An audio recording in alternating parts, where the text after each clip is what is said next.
beautiful girls. Ay, tingin naman dyan. Ayan ang aming magagandang Flores.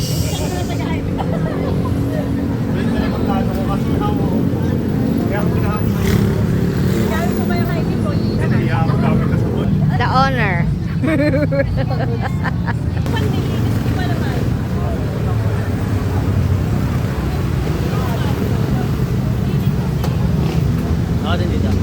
And the owner. Ayan. Asa si Karen? Ayun.